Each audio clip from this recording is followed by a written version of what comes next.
We're going to talk about the first few verses of Parshas Bamidbar today, and we're going to learn several Rashis that are very small Rashis, the kind of Rashis that you might just read and kind of not really pay attention to, but the Rebbe explains them in a completely unique and unexpected manner, and really learns amazing things. So here we go. With your permission, I'm going to mute everybody just in case you make noise that might disturb, but you are more than welcome to unmute as needed. Okay, so Parshas Bamidbar, by the way, in case you're wondering what it talks about the counting of the Jewish people. And of course, Hashem says to Moshe that he should count. Let's read it inside. Se'u es rosh kol hadas b'nei Yisrael, lemishpachosam leveisavosam b'mispar shemos kol zachor legolgolosam. Take a census of the whole Israelite company of fighters by the clans of its ancestral houses, listing the names every male head by head. You and Aaron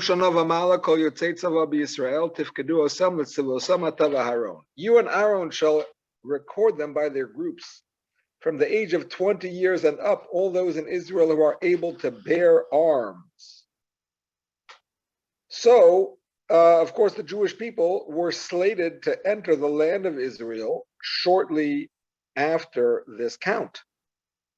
If not for the sin of the spies, which is coming up in a few weeks, they should have gone to Israel pretty soon. And in the natural course of events, they would have to have an army, even though it was going to be miraculous conquering, they were still going to have some kind of army just to try to do things a little bit naturally. And they needed to have a plan for that army and know how many people they had in each tribe and so on and so forth. In addition to the fact that, of course, they were going to be dividing the land amongst the tribes, so they had to know how many people were in each tribe to be able to divide the land accordingly. So this is the background to what we have in the Parsha about counting the Jews. And in order to assist in this counting, the verse says, V'itechem yihiyu ish lamate, ish rosh leveis avosavhu. Associated with you shall be a participant from each tribe, each one the head of his ancestral house. So together with Moshe and Aaron, who are the ones who are the main people doing the counting here, there's going to be one head of every tribe. Now, this was, by the way, not mentioned in the last time that the Jewish people were counted.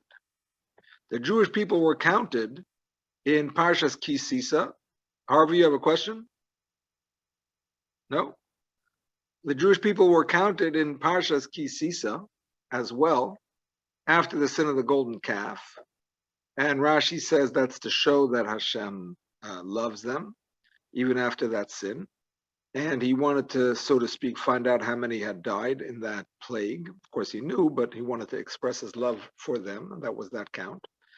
And there we don't really find the importance of listing every tribe, how many were in every tribe, and therefore the need to have a leader of every tribe assist in the counting. In this week's Parsha, however, that is important.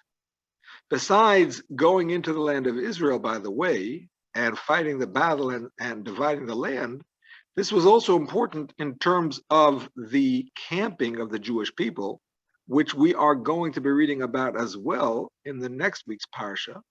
And that is, actually it's in this week's Parsha as well, about how they would camp. There were 3 tribes in the north, 3 in the south, 3 in the east, 3 in the west, different banners and so on and so forth. So now is when they're really being divided up in a more formal manner. Rebbe? weren't they also counted with the Chatzi Shekel? Exactly, that's in Parshas Kisi, so that's correct. And in that count, we do not find a stress about knowing which tribe each person was from, and so on, which would explain why there is no mention there about involving the heads of the tribe, because they just counted the Jews, and the number was whatever it was. So why did they have to involve the heads of the tribe? Here, where they want to know each tribe, how many there are in each tribe, they got the head of the tribe involved, so that that tribe member, the head of that tribe, should be able to identify who exactly is in his tribe. Presumably, he knows the heads of every family, and he can ascertain and track people down in case there's a question, which is why they got involved in this count, but not in the previous counts. Okay, so far so good? Questions? No questions? Okay. We're missing Susan. She always has a question.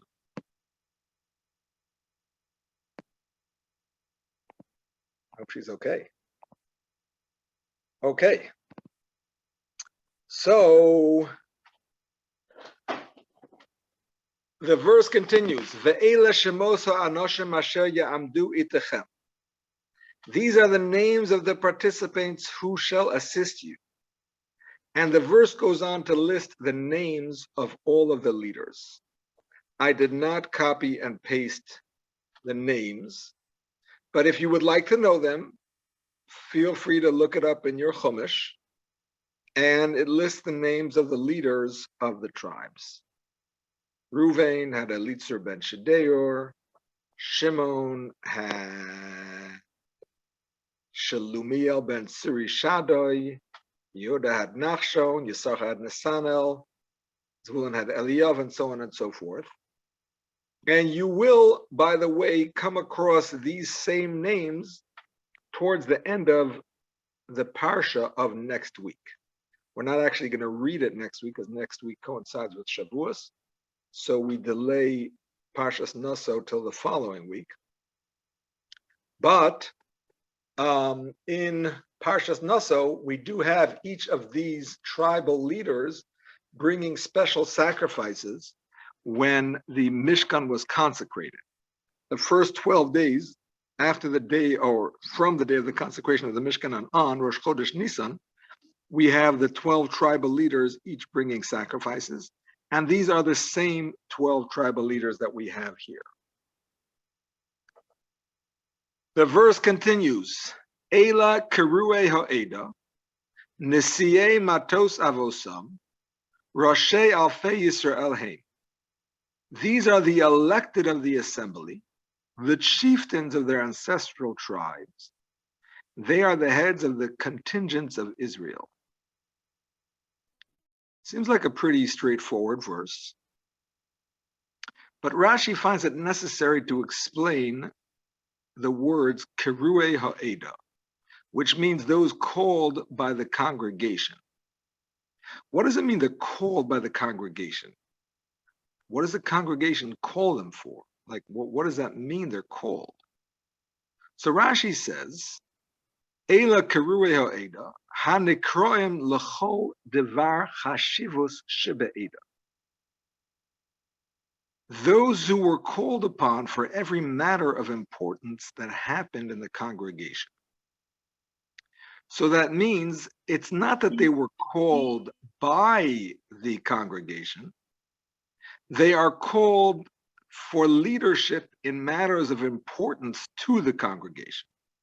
Whatever that matter of importance might be, they are the leaders who are called upon to lead in those matters. Take, for example, in next week's Parsha, where the leaders of each tribe bring special sacrifices in honor of the consecration of the Mishkan, they are the ones that are called upon to do that job. Okay, the verse continues. Vayikach Moshe ve'Aharon Esa anoshim ha'ela asher nikevu b'shemos. So Moshe and Aaron took those participants who were designated by name. I don't like the translation that the JPS has here. This is the Jewish Publication Society that the website Sefaria uses for its English, because the words ha'anoshim ba'ela means these men. So if I were writing the translation, I would write, so Moshe and Aaron took those men who were designated by name. Okay? So far, so good. Moshe and Aaron took those men who were designated by name, those 12 people, and the verse goes on and says that he gathered, I didn't copy and paste the rest of it, but the verse goes on to say he gathered all of the people and he started counting them with the assistance of those 12 men. Now Rashi explains, Ha'anashim ha'ela es shneim aser nesiyim halalu. These men refers to these 12. Did I put the English in for this, Rashi?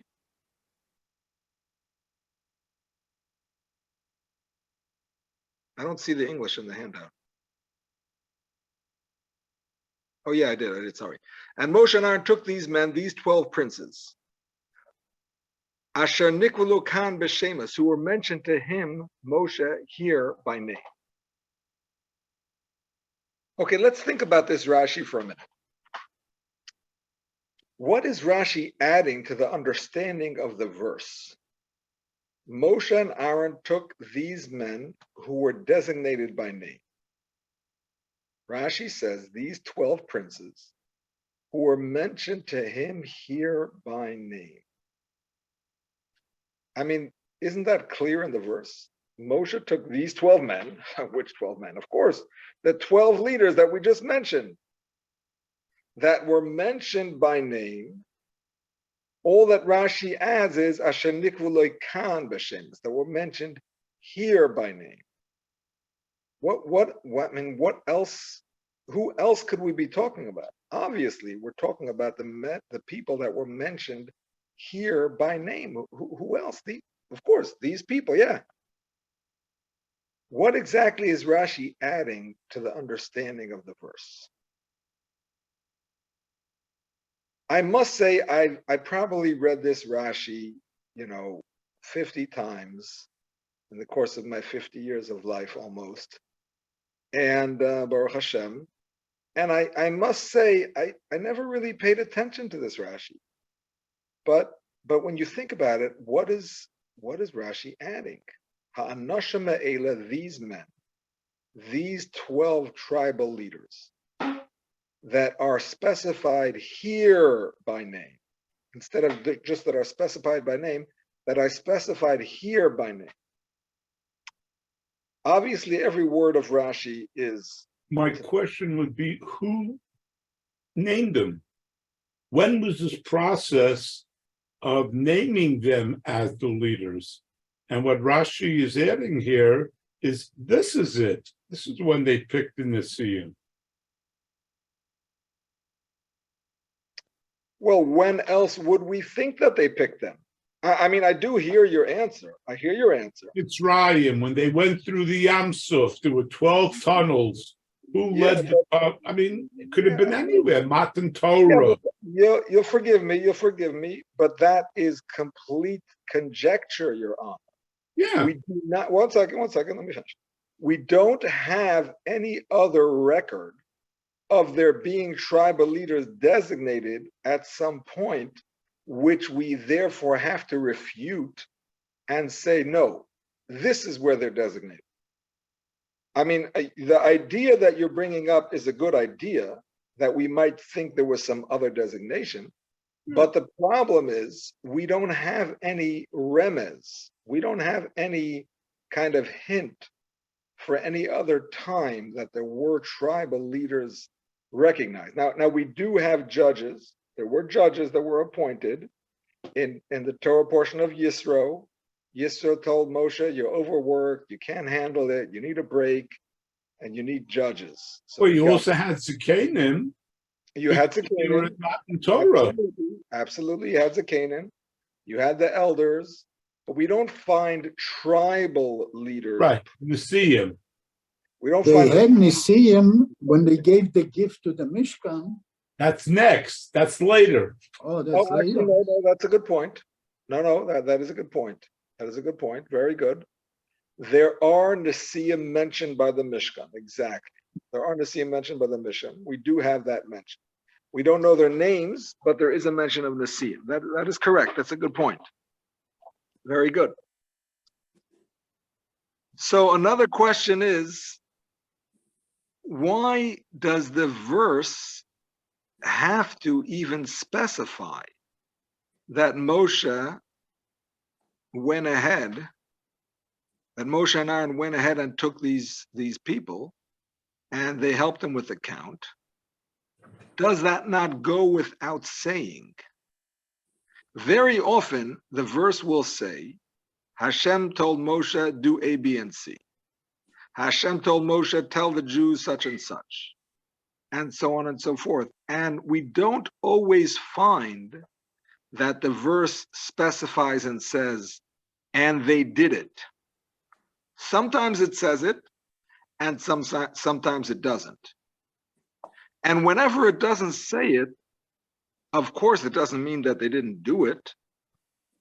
It means that it's obvious that they did it, and it does not have to be specified. Here, the fact that it specifies that they did it, and everywhere else, whenever it specifies that they went ahead and did it, whether it's Moshe and Aaron, the Jewish people, whenever it says that, you always have to wonder, what is that teaching us? Why would we think that they didn't do it? For which the verse has to teach us, no, they did it. Take, for example, we had a few weeks ago the Torah portion of Acharei Mos, where it talks about Aaron going into the Holy of Holies, how to do it, and so on and so forth. And at the end of it, it says that Aaron did exactly as Hashem commanded. And the question is asked, like, how do you, of course Aaron did as Hashem commanded. Aaron was a tzaddik, and if Hashem said to do it, you have to do it.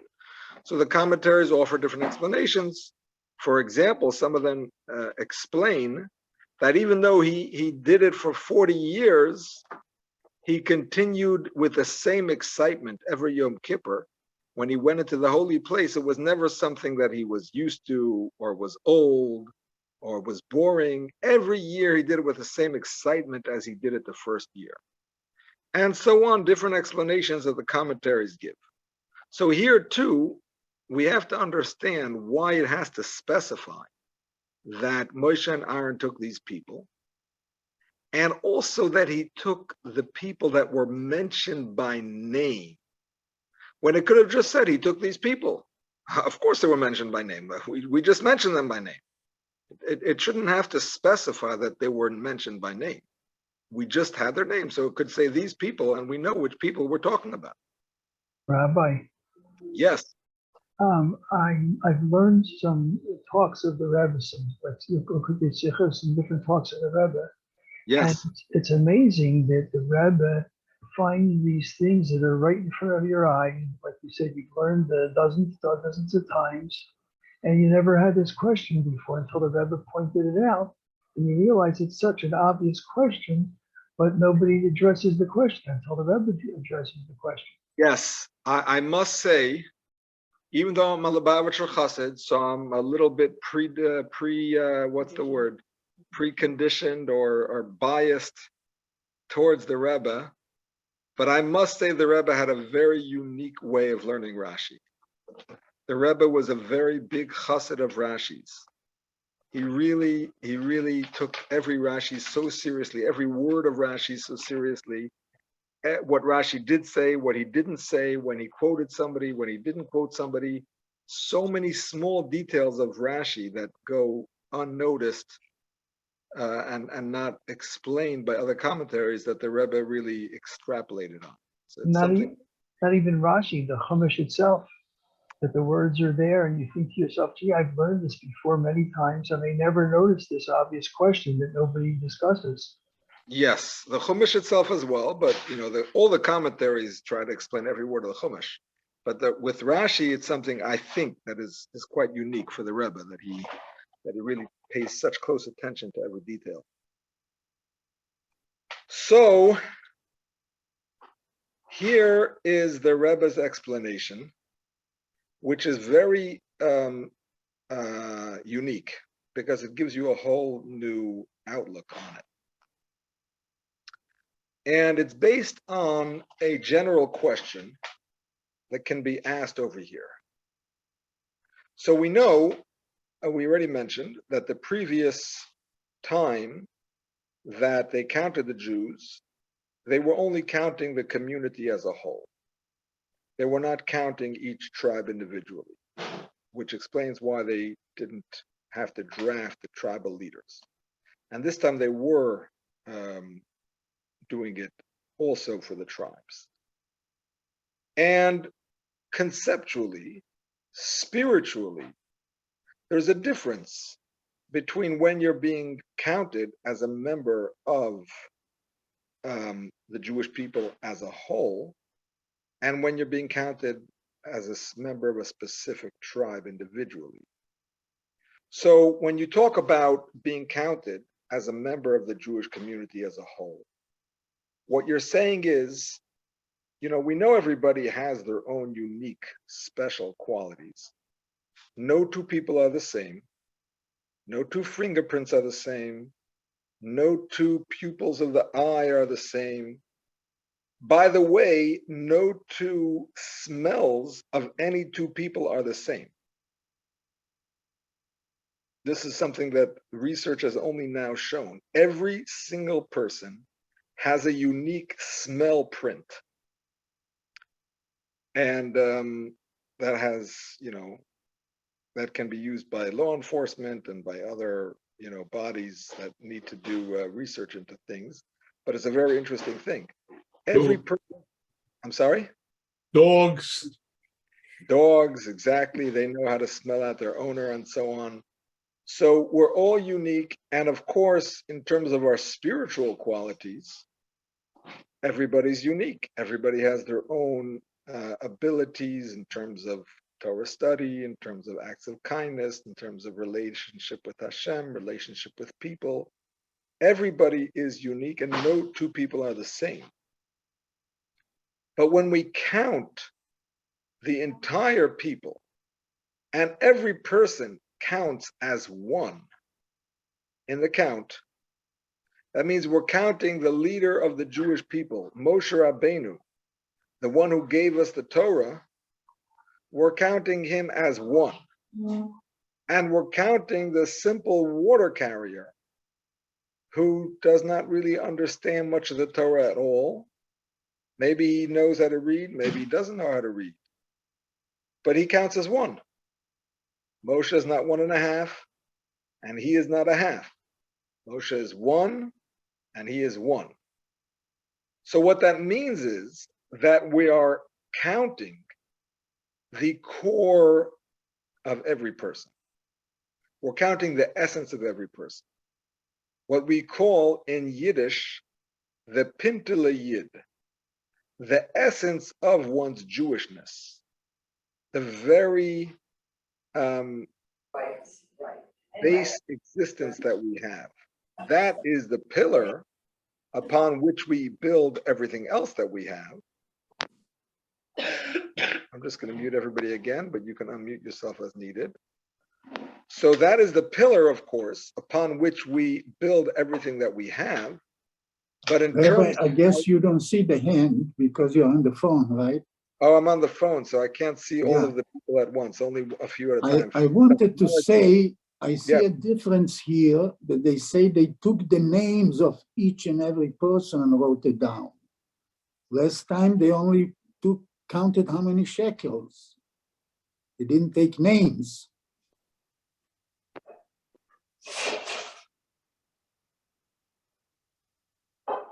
I hear what you're saying. That is in verse 20. It does say that. B'mispar shemos legulgolosam. They counted them according to their names. That is also true. Yeah, no, they say in the beginning, they say they wrote down the names of everybody that was over 20. Yeah. In the beginning or in verse 20? Oh, yeah, in Um, verse 2, exactly, in verse 2. The Yeah, Mispar Shemos, according to the names, that's correct. right, Yes. right. In the beginning. Listing the names. That's correct, yes. Very good. This is true. Maybe they had to know for the battle formations, where each guy should stand. No, if they were going to look for them, they want to know who they're looking for. Yeah. No, and also for the distribution of the land. Right, They were right, going to be giving land to each member of the community. So they had right. to. So not to confuse what land who got, they needed the names. Yeah. Yeah, this is correct. I mean, if they didn't really use this for the land distribution because it was not really distributed until 40 years later, unfortunately, due to the sin of the spies. But even so, there was still important to know their names, because the way it worked, it was divided according to those that entered Israel based on those that left Egypt. So it was still, their names were still important. So it was, in the end, their names did come to use. Okay.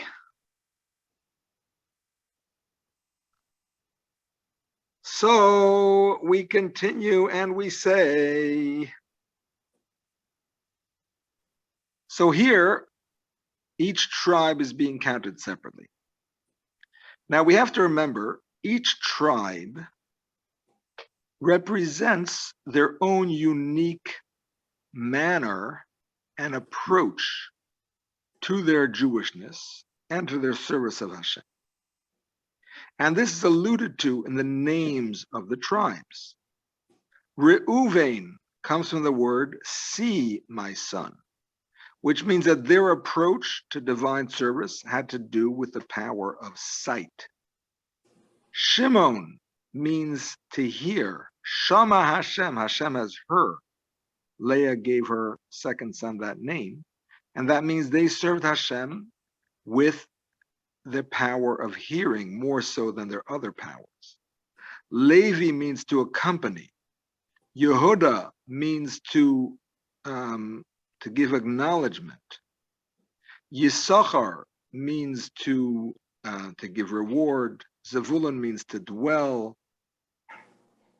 Each name is really expressing what was unique in each tribe. And therefore, each tribe had their own styles and their own approaches. Certainly later on, when they lived in geographically separate territories, they developed their own, they developed their own unique, even language, by the way. There were tribes that did not know how to pronounce the shin sound. So the shin was always pronounced like a sin. And there's stories in the prophets about that pronunciation. Yeah. So, and then of course the 10 tribes broke away from the 2 tribes, and they developed in a whole different kind of way, unfortunately. But even in the desert, they camped separately. They had separate flags. So it was almost, if we can compare it, we can't really compare it to, but if we can compare it, it's like, I'm sorry? United States, each state. Exactly. The United States of America, each state has its own set of laws and set of rules and kind of way of doing things, but they're all united and under one flag, unless you belong to the Confederacy.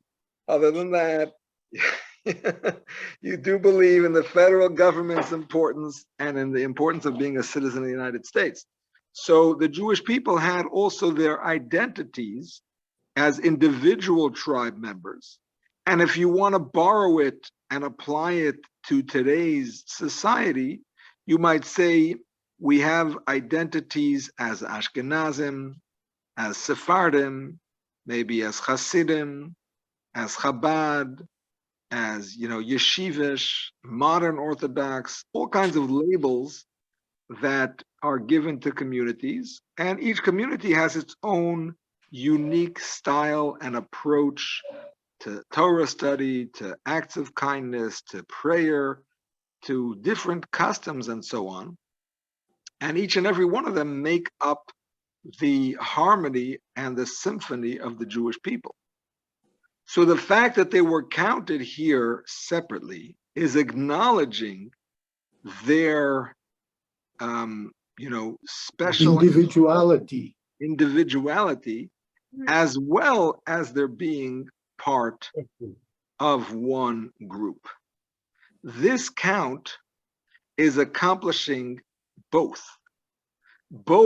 signaling out their individuality and their unique accomplishments, each and every tribe separately, as well as their being part of the entire Jewish people at once. So far, so good? Yeah. Yeah, I think what you mentioned about the sin before, I think Shevet Ephraim was one of the tribes that they were talking about, where the people were fighting and they wanted to cross from one side to the other. They would ask him to pronounce a name with a shin. Exactly. It was either Shiboiles or Siboiles. Right. The word is Shiboiles, but the members of Ephraim or Menashe, I don't remember if it was Ephraim. Yeah, one of them. They could not pronounce Shiboiles, they pronounced it Siboiles. And unfortunately, those that mispronounced it were killed. Right. Shiboiles or Shibolet? Oh, that depends if you're Ashkenazi or Sephardi. They weren't killing them based on that yet. It's not Chevrolet, it's Shibolet. Yes. Yeah. So we continue and we say as follows. Here's where things get more interesting. So if we're counting the individual's accomplishments, well, why is it that each person still only counts as one? You see, if we're counting each person just as a member of the Jewish people, then we understand every person has that unique Jewish soul, Pintel Yid, the core of their being. And as far as that core is concerned, there is no difference. Reuven, Shimon, Yehuda. Yehuda is the top. The kings came from Yehuda. And Dan, who was the last one who picked up all the stragglers. But they're all Jewish. And in that term, in terms of that, they're all the same. So that we understand. But here we're saying, no, we're going to count Yehuda separately because Yehuda is special. We're also going to count Dan separately because they have their thing that they do that is special. And every one of the 12 tribes. But then after we count every individual one and we say, hey, you're unique in this way, you're unique in that way, and that makes you different, we're still saying, oh, by the way, you're all the same. Because you only count as one. So are we unique or are we the same? What is this count accomplishing? Is it bringing out our uniqueness or is it bringing out our sameness? Both. It's bringing out our sameness. Right, but we're still counting each individual tribe. So we are also trying to acknowledge the uniqueness. Or how does the uniqueness fit into the sameness? This is the question.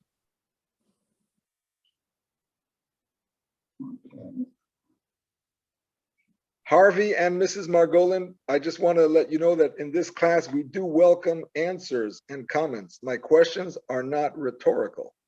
even though I have an answer prepared, but I'm still happy to hear any questions, comments, or answers or thoughts.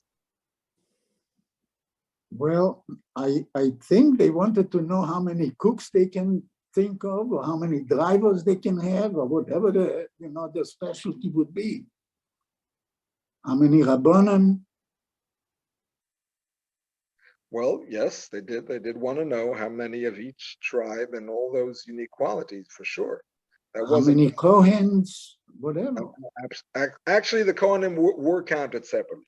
They were one tribe that was counted separately, although they're also Jewish and every person is the same in terms of their Jewishness, but they were still counted separately. First of all, they did not go to war, the Levium.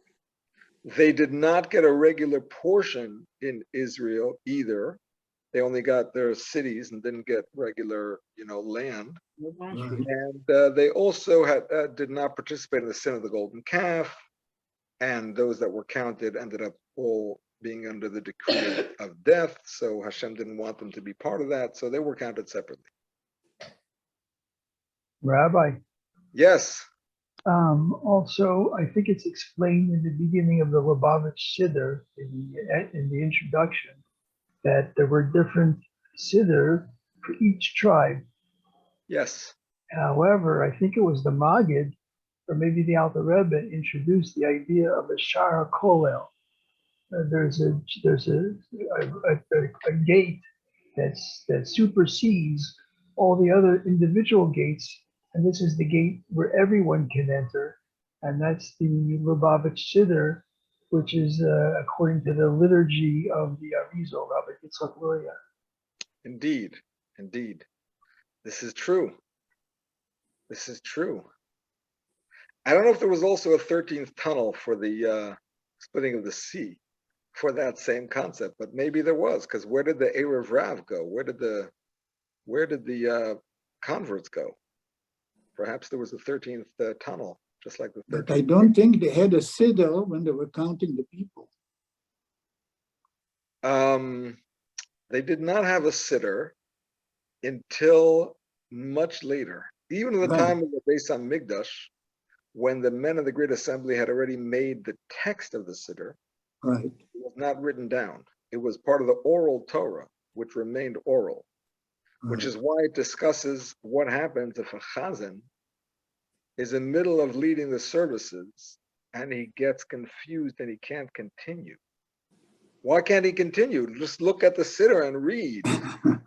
The answer is they didn't have a siddur. You had to know it by heart. Right. If he got confused and he didn't know what to do, you had to replace him because there was no other choice. They didn't have eyeglasses either.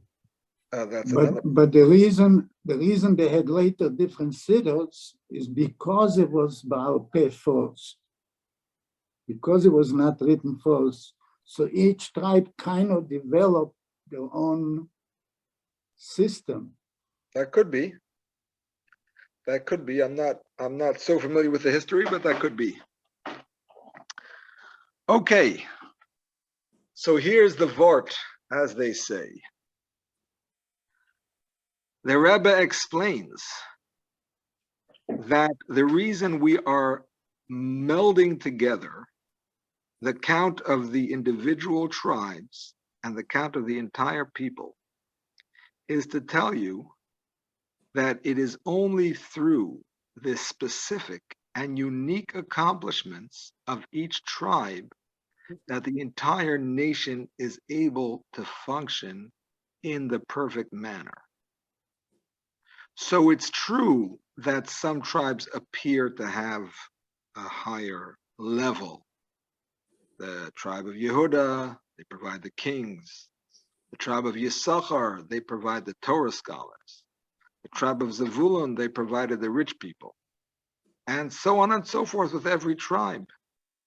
But if any tribe was missing, and by extension, if any member of that tribe was missing, they would not just be missing one small area. They would be missing in the perfection of the entire Jewish people. The Jewish people as a nation would be incomplete. Just like a body, you could say, well, the head, I mean, of course, the head is the most important. The brain is the most important within the head.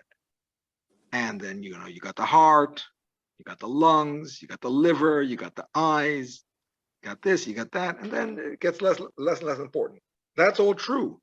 But if you're missing any of those, and even something that seems less important like the foot, and less important like the toe, and so on and so forth, if you're missing any I of think those, the appendix is probably the least important.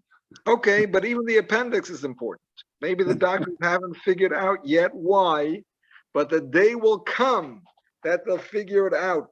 We don't believe there's anything extra in the human body. Hashem made it with his wisdom. Right? And even that there's a reason for. And if there's anything missing, that means that the entire body is not functioning in the most optimal level. Rabbi, So, yes. they used to think that the tonsils were extra. So if a person got a tonsil infection, they took out their tonsils. When I was 1 year old, I had a tonsil infection, which was very bad, and they took out my tonsils. Right. And years later, they found out that the tonsils act as a filter to filter out infections and bacteria from the body so that the person doesn't get infections so easily. Right. Exactly. So They just would like volunteer for it. they'll figure out the appendix eventually. The appendix has a job, but it's not an important job, they say. What's the job? They collect certain items, I don't remember what, maybe something the body cannot handle collects in the appendix. Okay. Okay. Because I had my appendix removed at age 10, that's why I know. I'm sorry, that what? I had my appendix removed at the age of 10 I see. because I had an infection in the appendix. So, Right.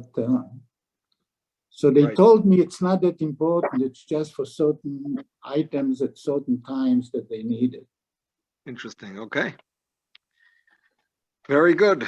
So this is why they were counted both as separate tribes and as members of the people, the entire people, to point out that our unique qualities and power and capabilities are important for the strength and the continuity and the success of the entire group, the entire nation. Imagine you have a baseball team and somebody says, well, yeah, the third baseman, he's not so important, first base, second base, shortstop, pitcher, catcher. That's important. The third base, yeah, it's just like the third base. No.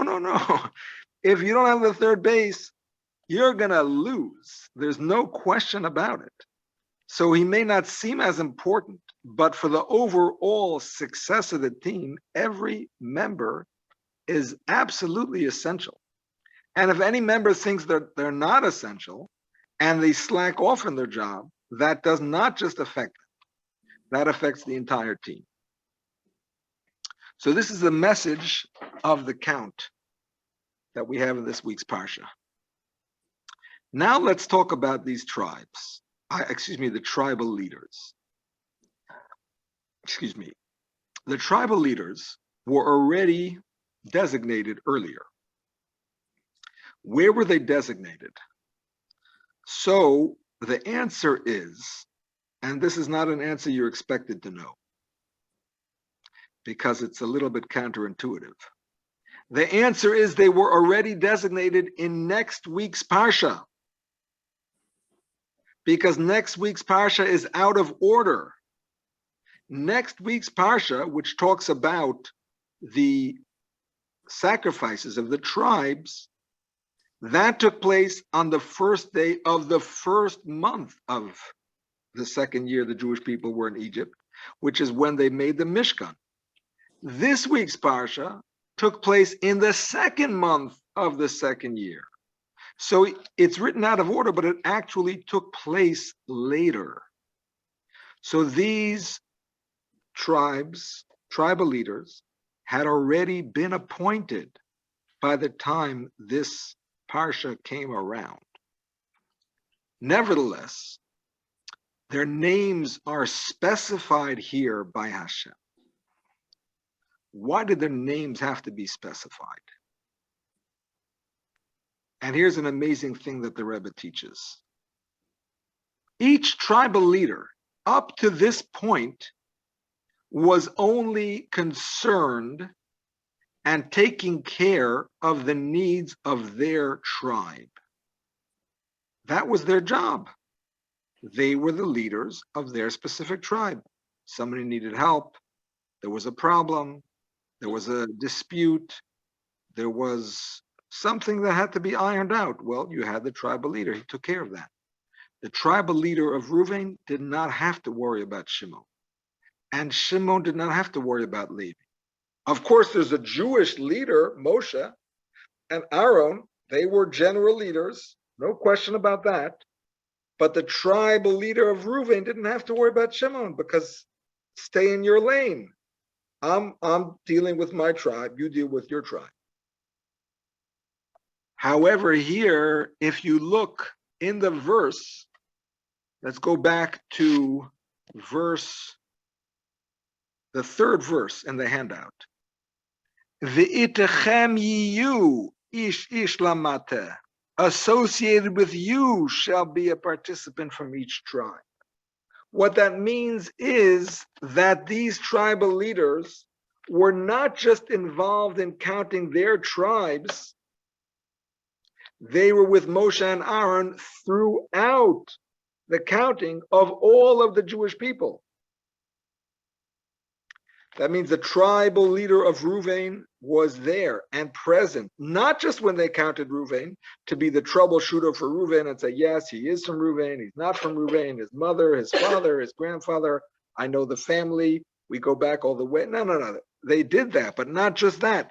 They were also there for Shimon and Yehuda and Yisachar and so on and so forth. Because now they achieved something new that they had not yet achieved. They achieved that they rose above just having to worry about their tribe, and they were lifted to a level where they had to take a broad look and actually care about the entire people. And this is why it says that that Moshe and Aaron took these people who were designated by name. Why does it have to say they were designated by name? We just read their names and we know they were designated by names. Yisrael, I'll get to you in a minute. The point is that when Hashem called their name, he empowered them. Sometimes you don't think you can accomplish something. You think that job, that's for like a superstar. That's for like the top member of the class. That's for the big rabbis. That's for the big leaders. I'm just a little person. And then somebody calls you. Somebody great calls you and says, hey, I know you can do it. I'm giving you this task because I know you can do it. And before he called you, you didn't think you could do it. And maybe you actually couldn't do it. But by his calling you and empowering you and telling you that you can do it, he brought out in you that ability that you didn't think you had. So that's what happened here. These tribal leaders, before this story, they were already tribal leaders, but they were only the tribal leaders for their tribe. When Hashem called them and said, you are for Reuven, Shimon, Yehuda, and you're also for everybody, you're also going to be there when all of them are counted. Hashem was empowering them and giving them the spiritual strength to not only worry about their own tribes, but to take a bigger look at the people, see how every tribe is important for every other tribe. And if I only worry about my tribe is going to be deficient because the success of my tribe depends upon the success of the other tribes. And therefore they went from being individual tribal leaders to being general tribal leaders. Yisrael, yes, go ahead. It would seem to me, given the vast number of people who went through the Midbar and left Mitzrayim, that they were spread over a very large area, and to be able to communicate, I mean, from Moshe Rabbeinu on down, okay, that was a daunting task. They didn't have cell phones in those days, of course, but how did they communicate without any kind of human network to disseminate directions? It's a fair question, and that is something we're going to read about in Baha'aloscha, coming up in a few weeks. And when Moshe wanted to communicate to the tribal leaders, they called them by means of the trumpets. That's how they would call them. When they heard the trumpets blowing, they knew they had to come for a meeting, and Moshe would meet with them, and then they would presumably be able to disseminate information to all the members of their tribe. Okay. So I'll just give you an example of the type of leader that we're talking about. Since the Rebbe is the one, the Lubavitcher Rebbe is the one who gave this talk, I find it appropriate to give him as an example of a tribal leader who did not only see himself as a leader of his tribe, of the Chabad Lubavitch movement, but rather saw himself as a leader of the Jewish people as a whole, took responsibility for the Jewish people as a whole. Rabbi, Yes. yeah, before you get to the main crux of the class, and then I lose the opportunity to say this, I looked up the appendix, especially for Ben. So Don't make him feel bad. He doesn't have one. All right, I'm sorry. So what I looked up found that in 2017, there were several studies that discovered the need for the appendix. That they found out that the appendix is able to store certain special tissue that helps the immune system. And if a person's appendix is removed, usually they're okay, but it could take a person longer to recover from an infection than a person who still has an appendix. Wow. And it seems that they just discovered this in 2017. Wow. Shkoyach, shkoyach. Can you post it on the in the chat here? Yeah. Please, thank you. I never missed it, and I heal very fast. Oh, very good. I would lend you mine, but it's complicated. Never needed it. Okay, so I'll just give you an example of how the Rebbe saw himself as not just a leader of one particular group. Since we're coming to Yom Yerushalayim this week, so the 6-Day War was, of course, a scary time for the Jewish people. And many people were predicting, God forbid, the end of the experiment known as the Jewish state. And many people were taking their kids home. Kids who, parents who had kids in yeshivas and so on in Israel, telling them all to come home. And there was and the Lubavitcher Rebbe insisted that Israel was the safest place and everybody should stay. And there's no reason to leave. Oh, thank you very much. And that, of course, ended up being very true, goes without saying. So there was one mother who asked for her permission for her, I don't know, son or daughter to come home. And that child was connected to Lubavitch, and the Rebbe told that child not to come home. And that mother sent a relative of hers who worked for the State Department to try to convince the Rebbe about how dangerous it was, and he should give permission for the child to come home. And in the conversation, the person said, but this is their only child. And the Rebbe said, I have many only children in Israel, and I'm telling them all to stay.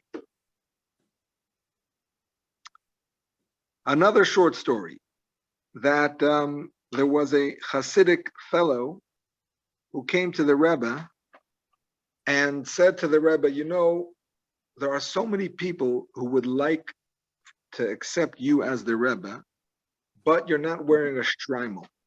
You know, the Hasidic garb is most Hasidic Rebbes wear a shtreimel, and you're just wearing a black fedora. If you would put on a shtreimel, he said, you would have 20,000 more Hasidim. So the Rebbe said to him, what do you mean? Where would those Hasidim come from? So he said, what do you mean? They would come from Vizhnitz, they would come from Ger, from Tzanz, from Kloisenberg, from Babov. The Rebbe said, well, they can stay exactly where they are. There's no problem with that. I want to know how many kibbutznikim, how many more kibbutznikim would come to be my Hasidim with a shtreimel? That's what I want to know. And if not, then there's no point. So the Rebbe acknowledged the importance of every single Hasidic tribe, so to speak, but he saw himself as a person who was trying to reach out beyond that group, beyond even his group, and reach the Jewish people at large. Okay, David, your turn. Hit it. I can tell a real fast story that I heard about the Rebbe. Absolutely. I love stories of the Rebbe. I love stories, especially of the Rebbe. Go ahead. There's a particular, I forget his name, but there's a politician who went to have an audience with the Rebbe. And after they spoke for a while, the Rebbe said to him, I would like to speak to you about a particular topic. And the politician is thinking, uh-oh, here it comes. He's going to ask for some kind of a special treatment for religious Jews or for Hasidim or for Lubavitch. And he's like all the rest of the leaders. And this is where he's going to come and speak to me about his particular need.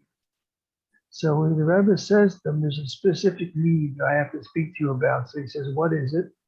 So the Rebbe says that in New York, the people that are Korean are very, very underrepresented. They're very shy. They don't stick up for themselves.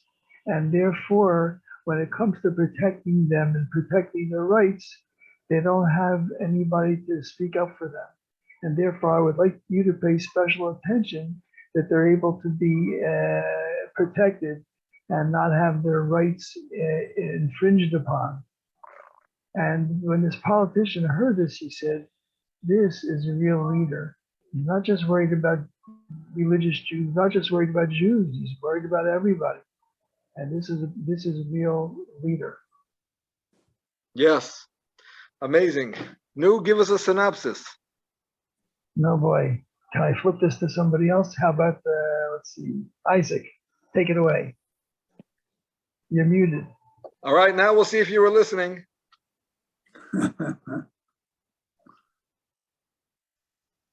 We won't count this towards your grade. It's okay. I can't compare to that story. So what kind of story do you want? No, a synopsis. Of what? It's a synopsis of the shir. Of this year? Yeah. That basically we each wear two hats. We have a yarmulke and a hat. And you're supposed to wear your hat, but don't forget you have a yarmulke underneath also that identifies you personally. And that's the way we are. Okay, so you mean to say we have our own unique accomplishments and our own unique roles, but we also contribute to the entire people as a whole. And are a necessary part of Knesset Yisrael. That's why the concept of sinas chinam is so important, because it's not a matter of, well, most Jews aren't after each other. The point is we cannot be missing one. In the same way a Sefer Torah cannot be missing a letter, we cannot be missing one. So whatever we can do to bring the one in is necessary for us to be Knesset Yisrael. Excellent. Very well said. All right, I'll see you all next week with Hashem's help. Thank you, Thank Rebbe. you, Have Rabbi. a Bye. good Shabbos. Pleasure. Have a good Shabbos. Shabbos, Have a everybody. great day, everybody. Thank you, Rabbi. My pleasure. Thank you. I gotta get that link, David, before I shut down this Zoom. Good Shabbos. There's two links. The best. Two links. Yeah, one I Shabbos got. to everybody. My son is offering to help me. I should know how to do this. What do you need? If you just click on chat again, the link will come up.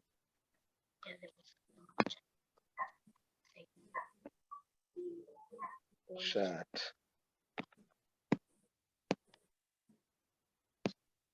At the bottom of the page, there's a thing that says chat right between participants and Chat. share screen. Okay, yes, now I see it. All right, thank you very much. There's two links there. Yeah, I got them both now. Okay. Very good. Thank you. Enjoy. Thank you. Bye. The best. Have a good week. Bye-bye.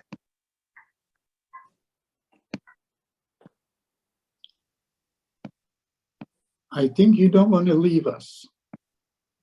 I'm trying to figure it out. I got it now. See you.